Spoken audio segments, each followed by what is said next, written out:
কাছাকাছি, একদম কাছাকাছি বাংলাদেশের উপর বিপদ। সম্পদে ভরা এই দেশ, এই হলো সমস্যা। মাটির নিচে সব সম্পদ।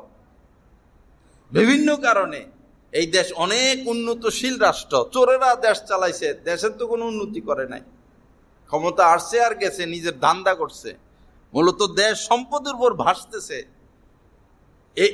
এইরকম করে রয়েছে, এইরকম করে রয়েছে, কে নিবে দখল করে?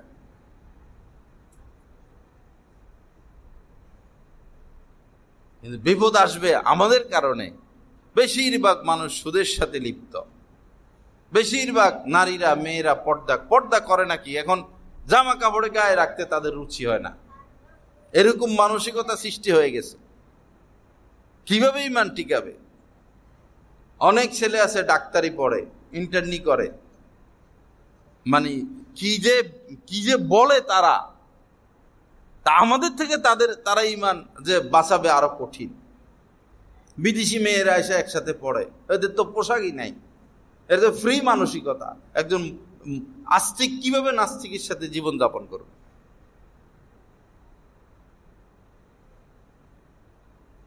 গজব যদি আসে দেশে ব্যাপক, গাজার মতো, সিরিয়ার মতো, রোহিঙ্গাদের মতো, তো মনে রাখবেন আপনাদের ধনীদের কারণে আসবে। কারণ আপনারা স্বভাবের কারণে বেশিরভাগ মানুষ সুদের সাথে লিপ্ত হয়ে গেছেন। আমি বহু শহর ঘুরেছি, এত সুদের সাথে সম্পৃক্ত মানুষ দেখি নাই।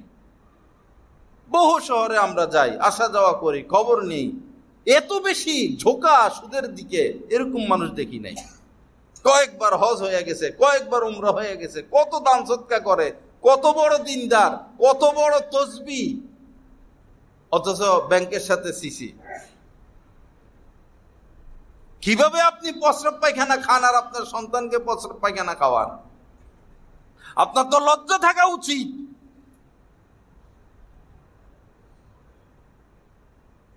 মাটি ফাটুক, আপনি মাটির নিচে চলে যান, আপনি জঙ্গলে চলে যান, সমাজটাকে পবিত্র করে দেন, আল্লাহর গজব আসা থেকে আমাদেরকে বাঁচান।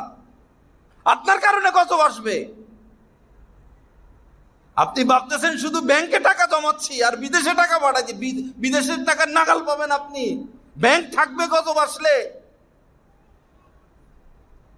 1 কোটি টাকা দিয়ে একটা পাউরুটিও তো খুঁজে পাবেন না।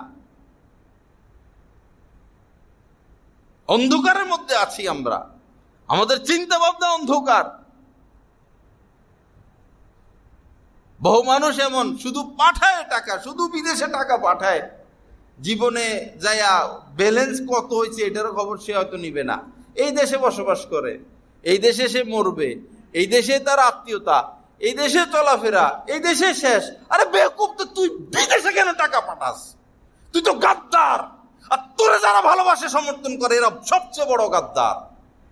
এরা জাতীয় গাদ্দার, রাষ্ট্রের সাথে গাদ্দারি করতেছে। এরা যারা রাষ্ট্রের থেকে একটা টাকা বাইর করে, এটা রাষ্ট্রীয় গাদ্দার, জাতীয় গাদ্দার। এই জাতীয় গাদ্দারকে যারা ভালোবাসে, এরা সবচেয়ে বড় গাদ্দার। এদেরকে ব্রাশ ফায়ার করে মারা উচিত। একটা মানুষের বেঁচে থাকার অধিকার নাই যারা গাদ্দারদেরকে সমর্থন করে, বেঈমানদেরকে সমর্থন করে। এরা জাতীয় বেঈমান। যারা দেশের টাকা বিদেশে পাঠায়, এরা জাতীয় বেঈমান। আর এই জাতীয় বেঈমানদেরকে যারা ভালোবাসে, এরা আন্তর্জাতিক বেঈমান।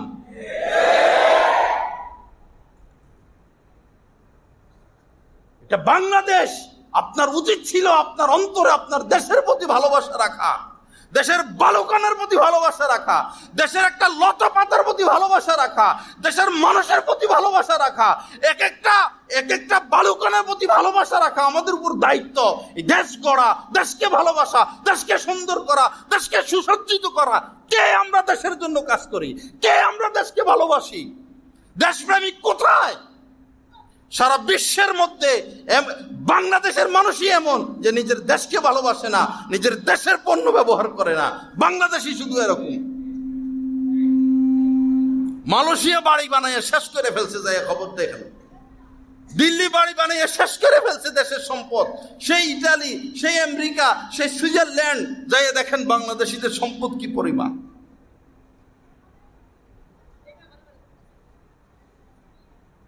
দেশকে ভালোবাসা কোথায়? আমাদের অন্তরে দেশপ্রেম। আল্লাহ রাসূল যখন মক্কা থেকে মদিনার দিকে যাচ্ছেন, বারবার বারবার বারবার মক্কার দিকে তাকাইছেন। অনুপ্রাণিত হয়েছেন তিনি ব্যথা পেয়েছেন। তিনি কোনোদিন মক্কা ছাড়তেন না। মক্কা তিনি কোনোদিন ছাড়তেন না। এটা জন্মস্থান, এখানে আল্লাহ পাকের ঘর। এই মক্কা তিনি কোনোদিন ছাড়তেন না। কিন্তু উনার আত্মীয় স্বজন উনার সাথে বেঈমানি করেছে। উনার চাচা উনাকে প্রথম পাথর মেরেছে, আবু লাহাব। অথচ এই চাচার সাথে তার আত্মীয়তার সম্পর্ক ছিল। এরাই তাকে আলামিন বলতো। দিনের কথা বলার আগে বলছিলেন যে আমি যদি বলি এই পাহাড়ের পিছনে তোমাদের দুশমন অপেক্ষমান, এখনই তোমাদের উপর হামলা করবে, তোমরা কি আমার কথা বিশ্বাস করবা? সবাই বলছে আমরা বিশ্বাস করব। তুমি আলামিন, তুমি মিথ্যা বলতে পারো না। হাজরা আসওয়াদ, কাবা নির্মাণের পর হাজরা আসওয়াদ কে এখানে রাখবে, তাদের মধ্যে মতানৈক্য। যখন আল্লাহ রাসূল রাখলেন, সবাই খুশি যে উনি যোগ্য। সর্বোচ্চ সম্মানের অধিকারী ছিলেন তিনি।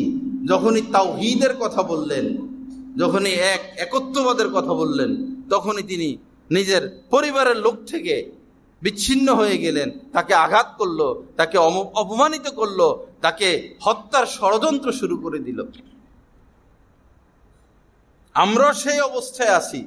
কাহিনী কমু, কিচ্ছা কমু, সুন্দর সুন্দর সুর দিমু, গান টান গামো, বস ইমাম সাহেব ভালো, ইমাম সাহেব ভালো। যখনই সুদের কথা আসে, ঘুষের কথা আসে, অন্যায়ের কথা আসে, নেশার কথা আসে, না উনি ভালো না, উনি ভালো না। ভালো বলেন আর খারাপ বলেন, কাহারও ভালো আর খারাপের পরও আমরা করি না। আল্লাহ পাক যদি বলে যা তোরে মাফ করে দিলাম, আর পৃথিবীর কোনো মানুষের কোনো পরোয়ার আমাদের প্রয়োজন নাই। কারো পকেটে আমাদের কোনো রিজিক নাই, কাউকে দাম দেওয়ার কোনো আমাদের প্রয়োজন নাই। আমাদের ভয়, আমাদের অন্তরে একমাত্র আল্লাহ পাকের ভয়। আল্লাহ পাকের ভয় নিয়ে বেঁচে থাকতে চাই। আর কোন মানুষের ভয়ের যারা পরিমাণ পরোয়া আমাদের ভিতরে নাই।